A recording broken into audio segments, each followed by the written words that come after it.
साथियों, मैं Pawan Srivastava, retired chief manager bank of Baroda. मैंने अपने चैनल के माध्यम से तमाम सारे वीडियो अपलोड किए हैं जिसमें बैंक से संबंधित स्कीमों के बारे में, सरकारी स्कीमों के बारे में आपको बताया है। अब मैं आपको बैंक के कुछ विशेष तरह के फॉर्म या के बारे में, जब आप भी खाता खोलने जाते हैं तो आपसे उन चीज़ की डिमांड की जाती है तो आपको बड़ा अजीब सा लगता है और ये लगता है इसका क्या मतलब है। तो आप इसको ध्यानपूर्वक सुनिएगा ताकि आपको आगे से इस तरह की वो ना हो, दिक्कत ना हो। सबसे पहला, आप जब किसी शाखा में जाते हैं खाता खोलने के लिए तो आपको फॉर्म के साथ एक केवाईसी का फॉर्म दिया जाता है। केवाईसी के फॉर्म से मतलब know your customer. Know your customer का मतलब कि अपने ग्राहक को पहचानिए।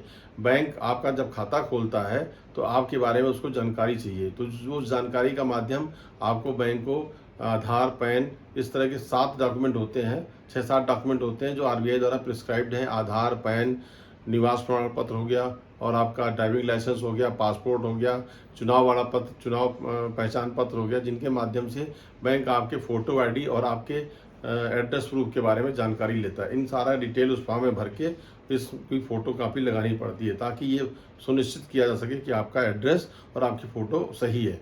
इसी बेसिस पे आपका अकाउंट खोला जाता है। इसके बाद दूसरा फॉर्म आपको होता है, इसको बोलते हैं फटका।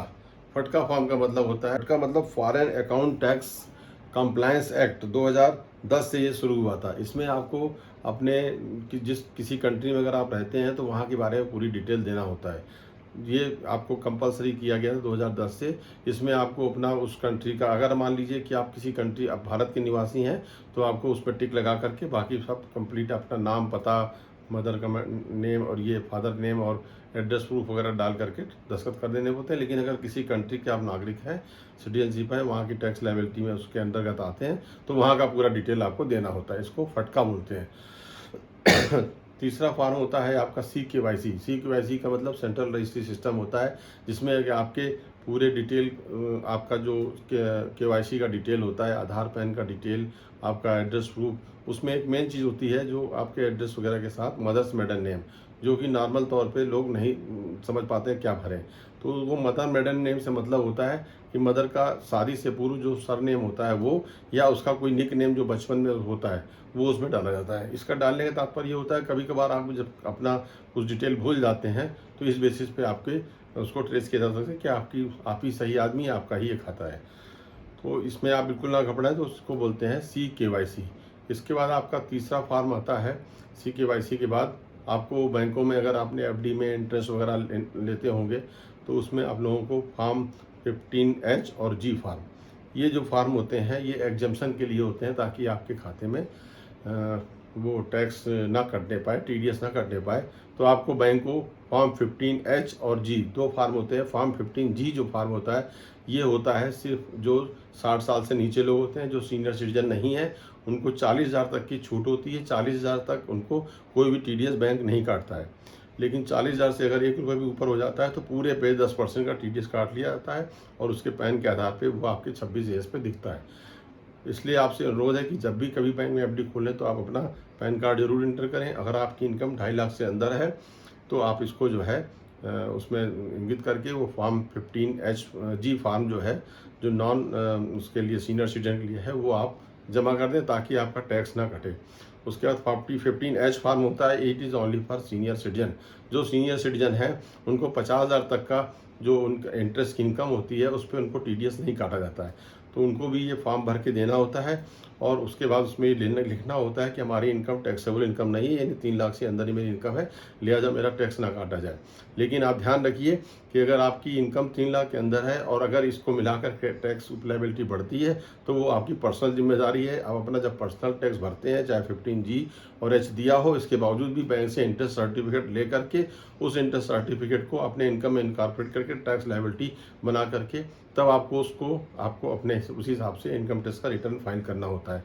तो ये आप ज़रूर ध्यान रखिए कि आपका बैंक में FD है तो पैन नंबर होना ही चाहिए। और आपका ये अगर इनकम, ये फॉर्म ज़्यादातर ब्रांचेज में ऑटोमेटिक जनरेटेड होते हैं जो हर वित्तीय वर्ष में आपको देना होता है। अगर मान लीजिए आपने 31 मार्च को दिया तो वो सिर्फ 31 मार्च तक ही काम आएगा। इसलिए हमें हर साल के अप्रैल के महीने में आपको ये फॉर्म भरना होता है। अगर नहीं भरते हैं, 5 साल की FD आ रहा है, 1 साल नहीं भरा तो 1 साल का टैक्स कट जाएगा। इसके बाद एक होता है लाइफ सर्टिफिकेट, जो कि आपको पेंशनर अगर होती हैं तो नवंबर महीने में आपको देना होता है।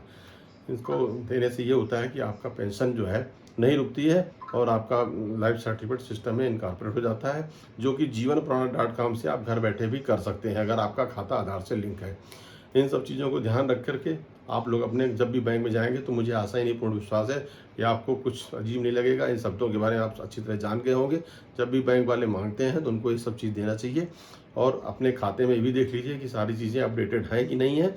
अन्यथा आपको आपके अगर मान लीजिए पैन नंबर नहीं है तो TDS 20% काट दिया जाएगा। जो कि अगर साथियों अगर कोई बैंक आपके FDR के इंटरेस्ट पे TDS काटता है जो कि नॉर्मल कोर्स में 60 साल के नीचे के लिए 40,000 है और 60 से ऊपर सीनियर जूनियर के लिए 50,000 है, तो अगर उसके ऊपर इंटरेस्ट मिलती है तो उस पर 10% TDS कटता है।